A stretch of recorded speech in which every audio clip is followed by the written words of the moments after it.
नमस्कार बच्चों, मैं डिम्पल सैनी आप सभी का बहुत बहुत स्वागत करती हूँ आपकी क्लास में। तो फटाफट से आ जाइए, हमारी क्लास स्टार्ट हो चुकी है और हम पढ़ने वाले हैं आज यहाँ पर NCERT board 12th class Hindi यानी कि आरोह भाग 2।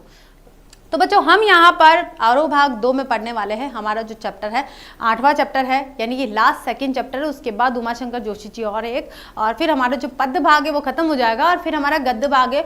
और गद्य इतना लंबा छोटा नहीं है, बहुत छोटा छोटा ही है, क्योंकि मेन जो होता है वो पद्य भाग होता है, उसको समझाना पड़ता है, व्याख्या होती है, प्रसंग होते हैं, प्लस उसके फिर क्वेश्चन आंसर, तो उसमें थोड़ा समय लग जाता है। बट ये जो गद्य भाग है उसमें इतना समय नहीं लगता है। तो आज हम यहाँ पर पढ़ने वाले हैं फिराक गोरखपुरी जी को। अभी फिराक गोरखपुरी जी है, इनका नाम क्या कहोगे? आप कहोगे ये भाई कैसा नाम है, फिराक कैसा शब्द है, और गोरखपुरी, तो गोरखपुर तो एक शहर का नाम है, तो गोरखपुरी कैसे हो गया? तो भाई फिराक गोरखपुरी का जो वास्तविक नाम है वो कुछ और था, लेकिन उन्होंने खुद ने ही जब शायराना अंदाज में वो जो पोइट्री लिखते गए, शायरी लिखते गए, गज़ल लिखते गए, नगमे लिखते गए या रुबाइयाँ लिखते गए, तो उन्होंने स्वयं का नाम फिराक रख दिया। क्योंकि गोरखपुर में उनका जन्म हुआ था, इसलिए उन्होंने अपना सरनेम गोरखपुरी रख दिया। वैसे उनका नाम रघुवीर सहाय नाम था, रघुपति सहाय नाम था।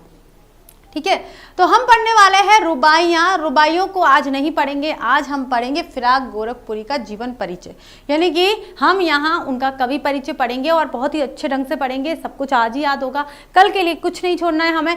कल हम रुबाइयाँ पढ़ेंगे। और रुबाइयाँ, मुझे एक डाउट ग्रुप में बच्चों ने पूछा था कि मैम रुबाइयाँ क्या होता है?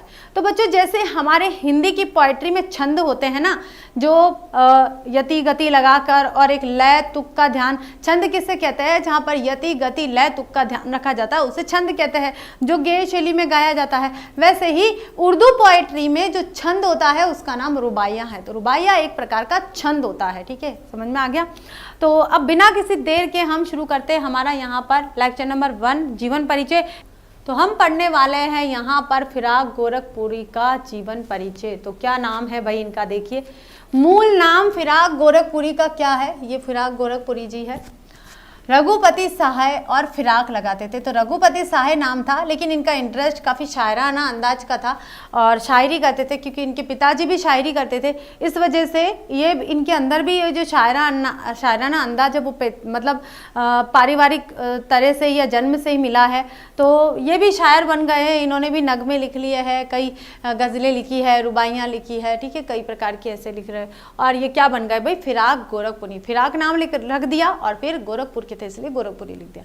तो आपको पता होना चाहिए क्या नाम है? रघुपति सहाय। अब एक नाम और है जो आपके सिलेबस में कंफ्यूज करने वाला है कि फिराक गोरखपुरी का वास्तविक नाम क्या है, रघुपति सहाय या रघुवीर सहाय? क्योंकि आपको पता है रघुवीर सहाय भी हमारी कविता के एक कवि है। कैमरे में बंद अपाहिज कविता के जो कवि है वो रघुवीर सहाय है। तो रघुपति और रघुवीर में आप फर्क करिएगा, सहाय दोनों का सरनेम है। रघुपति ये तो है भाई फिराक, और ये रघुवीर सहाय सरनेम दोनों का है। ये आ गए हमारे दूसरे कवि जो कैमरे में बंद अपाहिज के हैं। तो आपको रघुपति याद रखना है। फिराक गोरखपुरी का वास्तविक नाम क्या है? रघुपति सहाय। जैसे अभी थोड़ी देर पहले मैंने भी कहा था, तो रघुवीर निकल गया था, क्योंकि थोड़ा सेम है, वही शब्द भी वही प्रयोग करे हैं, वर्ण भी वही है और साथ में सरनेम भी वही है। तो कन्फ्यूजन तो पूरा अच्छे से होने वाला है, तो इसको ध्यान रखिएगा, रघुवीर नहीं, रघुपति सहाय फिराक।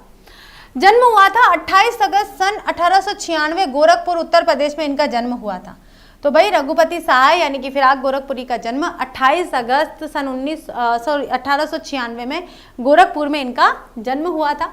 शिक्षा हुई थी इनकी इलाहाबाद विश्वविद्यालय में और लखनऊ क्रिश्चियन कॉलेज से उनकी शिक्षा हुई। उच्च शिक्षा की बात करें तो इलाहाबाद विश्वविद्यालय से उनकी शिक्षा हुई थी। लखनऊ क्रिश्चियन कॉलेज में उनका मैट्रिकुलेशन हुआ था। आगे देखिए, रामकृष्ण की कहानी से शुरुआत करी थी उन्होंने। राम और कृष्ण की छोटी छोटी कहानियों से शुरुआत करी। बाद की शिक्षा अरबी, फारसी और अंग्रेजी में हुई थी। इसलिए ज़्यादा प्रभाव जो उनका उर्दू शायरी की तरफ जो गया है वो इसलिए गया है क्योंकि उन्होंने अरबी, फारसी और अंग्रेजी में ही शिक्षा प्राप्त करी थी। इसलिए उनका ध्यान, पूरा रुझान जो है उसी तरफ गया। भाई आप जिस भाषा का साहित्य पढ़ोगे आप उसी भाषा का साहित्य लिखने की प्रेरणा प्राप्त करोगे, और उसी भाषा का साहित्य लिखने की प्रेरणा प्राप्त करोगे तो उसी भाषा में आप साहित्य की रचना करोगे। उन्होंने उर्दू फारसी पढ़ा था तो उर्दू फारसी के वो रचनाकार बन गए। भाई हिंदी पढ़ी नहीं उन्होंने ज़्यादा, तो फिर हिंदी के बारे में वो कैसे लिखते हैं? 1917 में डिप्टी कलेक्टर के पद पर चयनित हुए ये, पर स्वराज आंदोलन के लिए 1918 में पद त्याग कर दिया। ठीक है, 1918 में उन्होंने पद त्याग कर दिया और 1920 में स्वाधीनता आंदोलन में हिस्सेदारी के कारण 1.5 वर्ष तक जेल में भी रहे। स्वाधीनता आंदोलन ये 1920 का जो था वो कौन सा था भाई? असहयोग आंदोलन।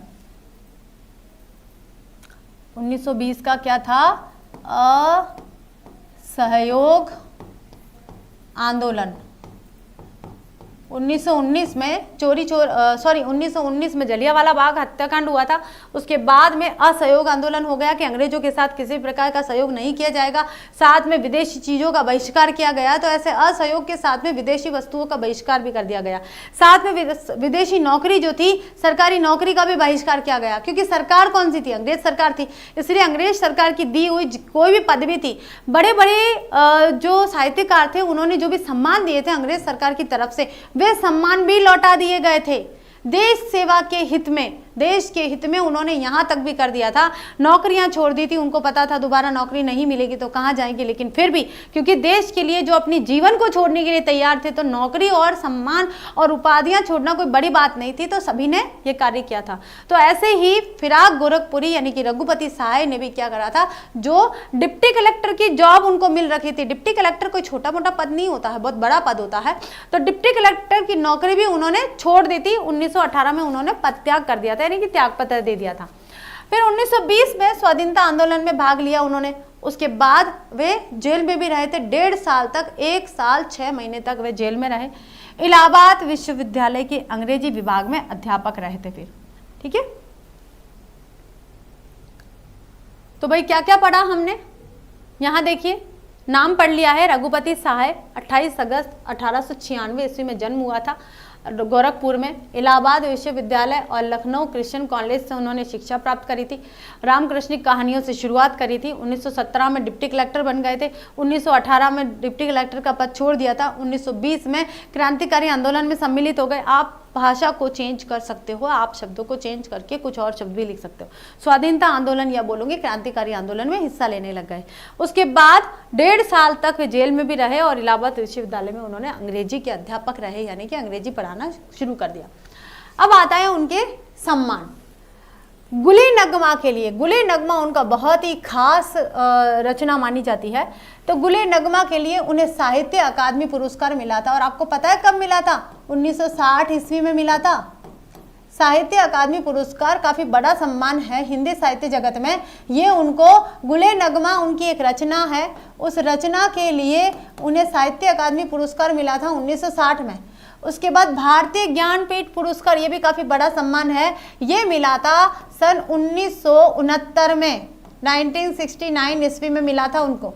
और सोवियत लैंड नेहरू अवार्ड भी मिला था उनको। ठीक है, तो 3 प्रकार के सम्मान मिले थे। साहित्य अकादमी पुरस्कार 1960 में, भारतीय ज्ञानपीठ पुरस्कार 1969 में, और सोवियत लैंड नेहरू अवार्ड ये उनको मिला था। उनकी कृतियाँ देखिए, एक तो आपको याद हो गई गुले नगमा, फिर है बज़्म ज़िंदगी दूसरी, जिसमें रंगे शायरी तीसरी, और उर्दू गज़ल गोई चौथी। तो 4 प्रकार की रचनाएं, ज़्यादा कुछ नहीं है।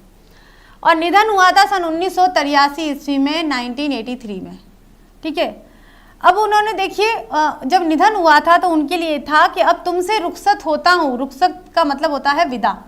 अब तुम सबसे मैं विदा होता हूँ, आओ संभालो साजे गज़ल। साजे गज़ल यानी कि गज़ल का जो साम्राज्य है उसको संभालो। वे अन्य शायरों को आह्वान कर रहे हैं, उनको पुकार रहे हैं और कह रहे हैं कि मैं अब तुम सबसे रुखसत होता हूँ, तुम सबसे विदा लेता हूँ, जब वे मृत्यु को प्राप्त होने वाले थे। अब संभालो साजे गज़ल, कि ये जो गज़ल का साम्राज्य है, गज़ल लिखने का जो साम्राज्य है, उस तंत्र को तुम संभालो। नए तराने छेड़ो, नई नई चीज़ें इसमें जोड़ो। मेरे नगमों को नींद आती है। मेरे नगमे हैं अब पुराने हो गए हैं, मेरे नगमे जो है अब सोना चाहते हैं। तुम अपने नए तराने छेड़कर नई गज़लें, नए नगमों को जन्म दो। तो ऐसा उन्होंने नए शायरों को आह्वान किया था, नए शायरों को कहा था। उर्दू शायरी का बड़ा हिस्सा रोमानियत, रहस्य, शास्त्रीयता से बंधा रहा है।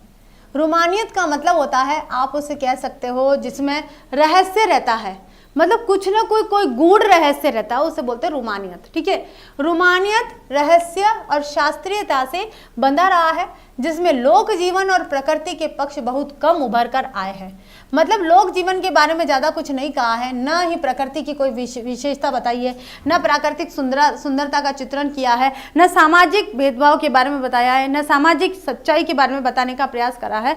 जो ये उर्दू शायरी थी या उर्दू साहित्य जो था वो किस प्रकार का था, या तो प्रेम के बंधन को बताना था, या फिर जैसे यहाँ पर रुबाइयों में माता और बच्चे के संबंध के विषय में बताया है, तो कुल मिलाकर प्रेम को व्यक्त करना था सिर्फ, मतलब इश्क़े शायरी बोलते हैं उसको।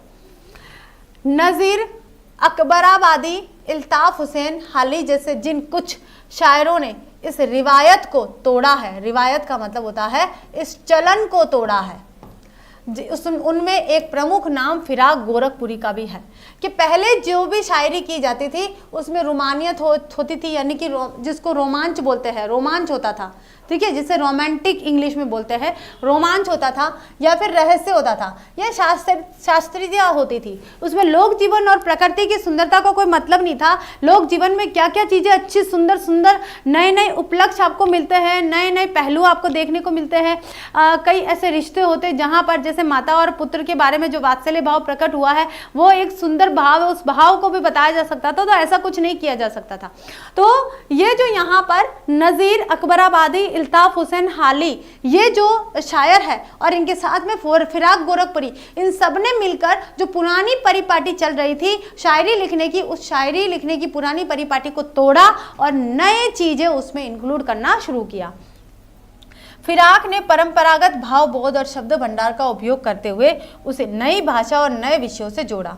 उनके यहाँ सामाजिक दुख दर्द व्यक्तिगत अनुभूति बनकर शायरी में ढला है। उनका जो दुख है या उनकी जो पीड़ा है, सामाजिक दुख दर्द के बारे में बताया है, या व्यक्तिगत प्रेम भी आया है। व्यक्तिगत प्रेम यहाँ पर माता और पुत्र के वात्सल्य भाव को आप देख सकते हो, तो वो भी आपको यहाँ देखने को मिलेगा। तो फिराक गोरखपुरी का जो लिखने का अंदाज था वो पुरानी परिपाटी को लेकर नहीं था। पुराना शब्द भंडार भले ही उन्होंने प्रयोग करा है, क्योंकि उर्दू शायरी में पुराने शब्द भंडार को लेना, उससे क्या, उसमें खासियत आ जाती है, एक नयापन आ जाता है, उसमें गूढ़ता आ जाती है, यानी कि रहस्य नहीं है, न रोमानियत है, न रोमांच, कुछ भी नहीं है, बस उसमें एक नयापन आ जाता है। इस वजह से उन्होंने पुराने शब्द भंडार के साथ में नए नए विषयों को छेड़ना शुरू कर दिया था। आगे देखिए, इंसान के हाथों इंसान पर जो गुजरती है उसकी तल्ख सच्चाई और आने वाले कल के प्रति एक उम्मीद, दोनों को भारतीय संस्कृति और लोक भाषा के प्रतीकों से जोड़कर फिराक ने अपनी शायरी का अनूठा महल खड़ा किया। उर्दू शायरी अपने लाक्षणिक प्रयोगों और चुस्त मुहावरेदारी के लिए विख्यात है। उर्दू शायरी लाक्षणिक प्रयोगों यानी कि लक्षण प्रयोग करे जाते हैं, लक्षणा शब्द शक्ति आपको दिखाई दे जाती है, और चुस्त मुहावरेदारी होती है, थोड़ी सी मुहावरेदार होती है या चुटकुलेपन होती है, अंदाज होता है कहने का, उस अंदाज बहुत ही अच्छा नया अंदाज होता है, उस अंदाज के माध्यम से यहाँ बोलते हैं। शेर लिखे नहीं जाते, शेर क्या होता है, शायरी। शेर लिखे नहीं जाते, कहे जाते हैं। वाह वाह वाह वाह बोलते हो ना, वाह वाह क्या बात है, क्या बात है, क्या बात है, वो क्या होती है, 2 लाइनों की जो पंक्तियां कही जाती है उसमें बहुत सारा सार होता है। उसमें फिर जो दर्शक होते हैं वो मोटिवेट करते हैं, जो वक्ता होता है, शायरी कहने वाला या शेर कहने वाला, शायरी और शेर दोनों जैसे मेल फीमेल हो गए हैं, शायरी और शेर एक ही प्रकार के होते हैं। तो जो शेर या शायरी कहते हैं उसके लिए मोटिवेशन के लिए वाह वाह वाह वाह तारीफों के पुल बांधे जाते हैं, सुभान अल्लाह क्या बात है, क्या बात है। और फिर वो भाई शेर जो है, जो हमारे शायर है, वो चढ़ जाते हैं, पंख लग जाते हैं, और फिर वो अपने मन के जो भी चीज़ें हैं वो सब बोलते जाते हैं, बहुत अच्छी अच्छी शायरियाँ कह जाते हैं। यानी एक तरफ का संवाद प्रमुख होता है। मीर और गालिब की तरह फिराक ने भी कहने की इस शैली को साध कर आम आदमी असाधारण जन से अपनी बात कही है। मीर और गालिब के बहुत अच्छे अच्छे शेर हैं, शायद आपने कभी पढ़े नहीं पढ़े, मैंने मीर के तो बहुत कम पढ़े, लेकिन गालिब साहब के काफ़ी शेर मैंने पढ़े और मुझे बहुत ही अच्छे लगते हैं।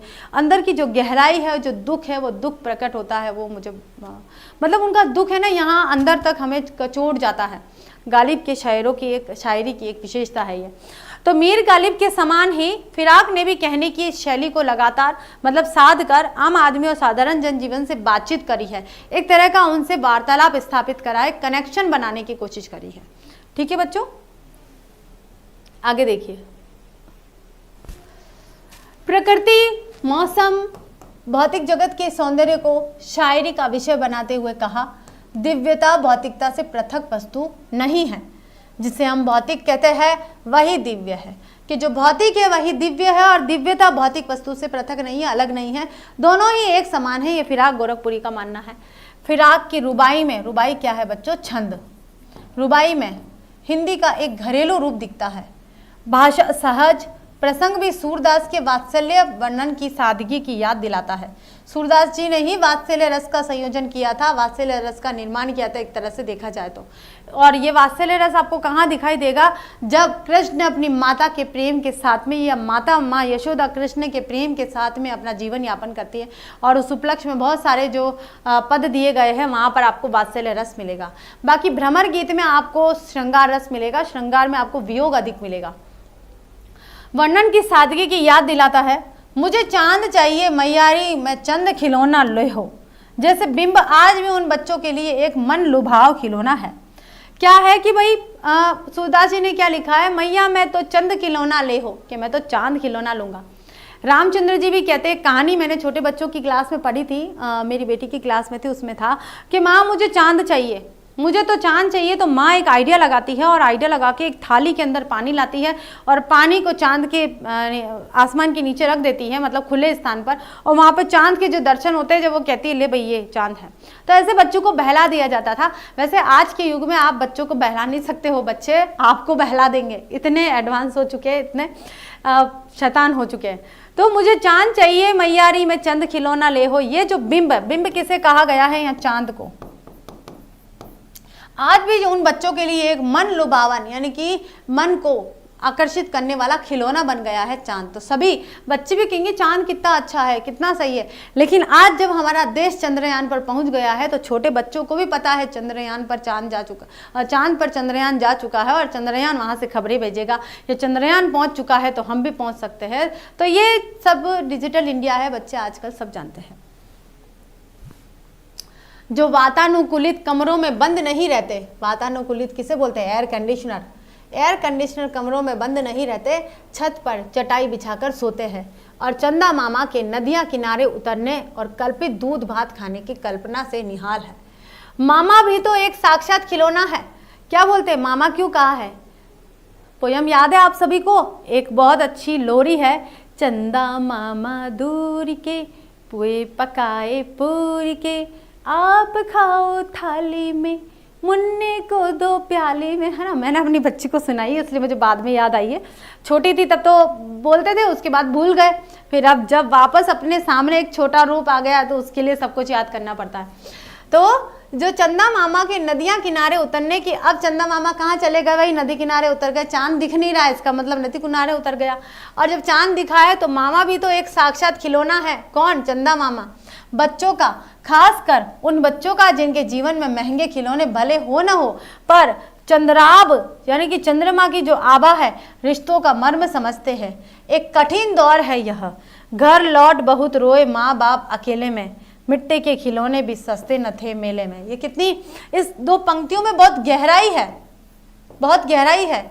यहाँ पर क्या बताई जा रही है? अत्यधिक निर्धनता बताई जा रही है।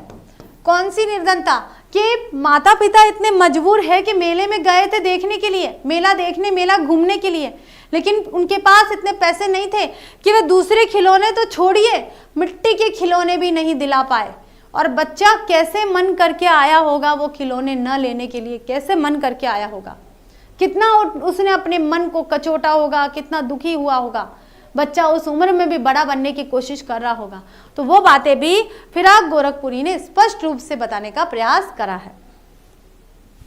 आगे देखिए, लोका देना, घुटनियों में लेकर कपड़े पहनाना। देखिए, लोका देना, लोका देना का मतलब क्या होता है? ऐसे उछालना, जोर जोर से बच्चे को खिलौने की बातें हम उछालते हैं ना, थोड़ा थोड़ा ऐसे ऊपर ऊपर, उसको बोलते हैं लोका देना।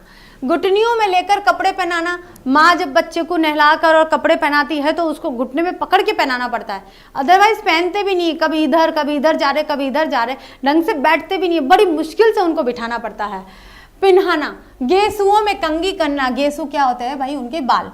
रूपवती मुखड़ा, नर्म दमक, जिद्दिया बालक, जिद्दी बालक, जिद्दिया बालक को क्या बोलते हैं, जिद्दी बालक बोलते हैं। रस की पुतली से, ये कुछ विलक्षण प्रयोग है, विलक्षण यानी कि कुछ अलग प्रयोग है, कुछ अलग अलग हटकर। हिंदी उर्दू लोक भाषा के अनूठे गठबंधन के, जिसे गांधी जी हिंदुस्तानी रूप के रूप में पल्लवित करना चाहते थे। माँ हाथ में आईना देकर बच्चे को बहला रही है, देख आईने में चांद उतर आया है, पर चांद की परछाई भी चांद ही है। मतलब जब बच्चा माँ से चांद मांग रहा है तो कुछ तो पानी में दिखा रहे हैं, कुछ कहाँ दिखा रहे हैं, कुछ नदी में दिखा रहे हैं, कुछ कह रहे नदी में उतर गया है भाई, ठीक है। कई उलाहना दे रहे हैं चांद के बारे में, क्योंकि चांद उस समय तक तो हमारी पहुँच से बहुत दूर था।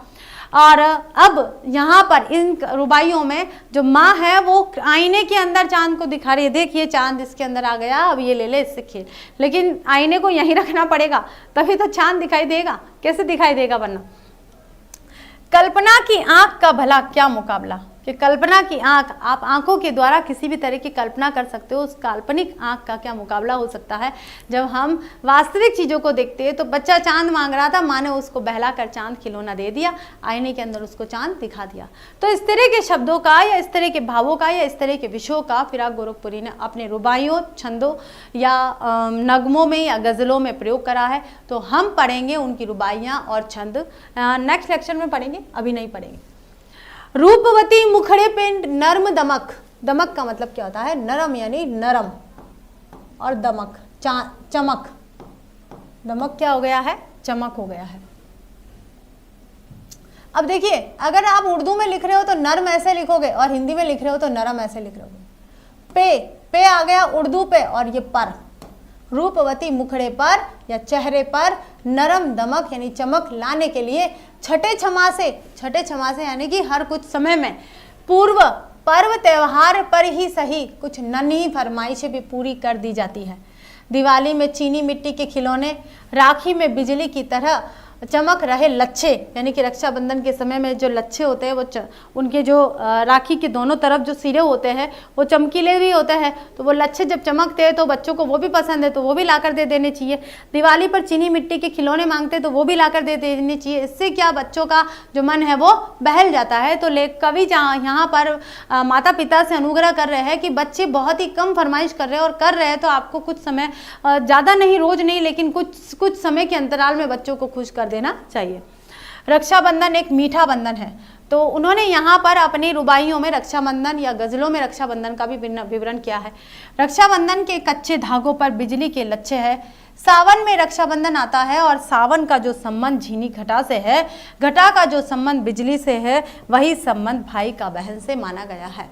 तो उन्होंने रक्षाबंधन का भी वर्णन किया है, भाई बहन के त्यौहार का वर्णन किया है, भाई बहन के रिश्ते का वर्णन किया है, सावन की ब्रह्म सुंदर और घटा, ये छाई हुई घटा के बारे में भी बताया गया है। तो बच्चों देखिए आज हमने यहाँ पर फिराक गोरखपुरी का जो जीवन परिचय है वो पढ़ लिया है। एक बार यहाँ फिर से रिवाइज कर लेते हैं हम लोग यहाँ से कि फिराक गोरखपुरी का मूल नाम है रघुपति साय जी। इनका जन्म 28 अगस्त 1896 ईस्वी में गोरखपुर में हुआ था, उत्तर प्रदेश में, ठीक है। उसके बाद उनकी जो शिक्षा इलाहाबाद विश्वविद्यालय और लखनऊ क्रिश्चियन कॉलेज से हुई थी। उच्च शिक्षा इलाहाबाद विश्वविद्यालय से हुई थी। रामकृष्णिक कहानियों से शुरुआत करी थी उन्होंने, और बाद की शिक्षा अरबी, फारसी और अंग्रेजी में हुई थी। 1917 में डिप्टी कलेक्टर के पद पर आसीन हुए थे और 1918 में 1 साल रहे और स्वराज्य आंदोलन यानी कि क्रांतिकारियों के साथ मिल गए और 1918 में उन्होंने अपना पद त्याग कर दिया। उसके बाद 1920 में स्वाधीनता आंदोलन से जुड़ गए और 1.5 वर्ष तक वे जेल में रहे थे और इलाहाबाद विश्वविद्यालय के अंग्रेजी विभाग के अध्यापक भी रहे थे। सम्मान उन्हें देखिए गुले नगमा के लिए साहित्य अकादमी पुरस्कार 1960 में मिला, भारतीय ज्ञानपीठ पुरस्कार 1969 में मिला और सोवियत लैंड नेहरू अवार्ड भी उनको प्राप्त हुआ था। कृतियां हैं उनकी गुले नगमा, बज़्म जिंदगी, रंगे शायरी और उर्दू गजल गो यानी कि गजल, ठीक है, गजल भी उनकी थी और निधन हुआ था सन 1983 ईस्वी में। आगे देखिए बच्चों, उर्दू शायरी में जो रूमानियत थी, जो रहस्य था और शास्त्रीयता थी, वो उनको पसंद नहीं आई। तो फिराक गोरखपुरी के समकक्ष और भी शायर थे, उन सभी ने उस परिपाटी को तोड़कर एक नई शैली अपनाई। उस नई शैली का नाम ही यहाँ पर रुबाइयाँ हैं, और रुबाइयों के माध्यम से उन्होंने और भी तरह के रुबाई छंद के माध्यम से और भी तरह के उन्होंने यहाँ पर भाव प्रकट करे हैं। तो भाषा की बात करें तो उन्होंने देखिए सिर्फ उर्दू, फारसी और अंग्रेजी का अध्ययन किया था, हिंदी उन्होंने नहीं पढ़ी थी, तो उसी तरफ उनका रुझान गया। साथ में उनके जो पिता थे वे भी उर्दू, फारसी और अंग्रेजी से संबंधित थे और वे भी शायरी करते थे, तो पिता से उनको ये एक तरह से विरासत में मिला था शायराना अंदाज, तो शायरी में ही उनका जीवन बीता था। अंत तक उन्होंने शायरी में ही अपने आप को ढाल कर रखा और नई नई अनुभूतियों, नए नए चलन या नई टेक्निक, नई शैलियों का वो प्रयोग करते गए। आगे देखिए बच्चे, ये हो गया था उनका मीर गालिब की तरफ। फिराक ने भी इस शैली को साध कर और आम आदमी और जनसाधारण से बात कहनी शुरू करी थी। उसके बाद यहाँ पर आ जाता है, अब देखिए उन्होंने क्या करा था कि प्रकृति का चित्रण, जैसे पुराने जो शायर थे उनमें न तो सामाजिक यथार्थता की बात की जाती थी, न तो सामाजिक धरातल का कोई विषय लिया जाता था, न प्रकृति चित्रण किया जाता था। लेकिन फिराक गोरखपुरी और उनके समकक्ष जो भी शायर थे उन सभी ने प्रकृति चित्रण को भी बताया। जैसे फिराक गोरखपुरी ने रक्षाबंधन के समय, सावन का महीना होता है तो सावन के महीने में जो घटा छाई हुई रहती है उसको भी व्यक्त किया है, रक्षाबंधन के त्यौहार की महत्वता को भी बताया है। साथ में जो बच्चे जब खिलौने मांगते हैं, दिवाली आती है, दिवाली के समय में जो जिद करते हैं उस जिद को पूरा करने के लिए भी जो पेरेंट्स है या अभिभावक है उनसे आग्रह किया है कि ज़्यादा नहीं पर छठे छमासे, यानी कि कभी कभी तो साल में 1-2 बार तो हमें ये उनकी फरमाइश है जो पूरी कर देनी चाहिए। तो इस तरह से उन्होंने सभी चीज़ों को, चाहे बच्चों के लिए हो, चाहे भाई बहन के त्यौहार की बात की जाए तो भाई बहन के त्यौहार को अटूट त्यौहार माना है और प्रेम का त्यौहार माना है, तो वो सारी चीज़ें इसमें बताई है। चांद खिलौना मांग रहे बच्चे, तो उन्होंने कहा है कि भाई माँ चांद आईने में, आईना यानी दर्पण में जो मिरर है उसमें चांद को दिखा देती है और कह देती है कि भाई ये तुम्हारा चांद है। जैसे सूरदास के वात्सल्य रस का भी उन्होंने यहाँ वर्णन किया है। बस तो ये इतना ही है और कुछ नहीं है। ठीक है बच्चों, तो आज हमने यहाँ पर NCERT board 12th class Hindi यानी कि आरोप भाग 2 का 8वां चैप्टर स्टार्ट कर लिया है। कल हम देखते हैं रुबाइयाँ करते हैं या गज़ल करते हैं, जो भी आपको नोटिफिकेशन मिल जाएगा शेड्यूल में, आपको देख लेना। तो यानी कि सप्रसंग व्याख्या हम करेंगे ही करेंगे। तो शुरू हो चुका है। अब ज़्यादा से ज़्यादा उमा शंकर जोशी जी का छोटा मेरा खेत और बगुलों के पंख के 2 कविताएं और है। बस उसके बाद मुझे लगता है इस महीने ये जो बुक है हमारी उसका काव्य खंड कंप्लीट हो जाएगा और गद्य खंड शुरू हो जाएगा। तो आज के लिए इतना ही बच्चों, फिर मिलते हैं नई क्लास के साथ में, कल मिलते हैं। Thank you so much.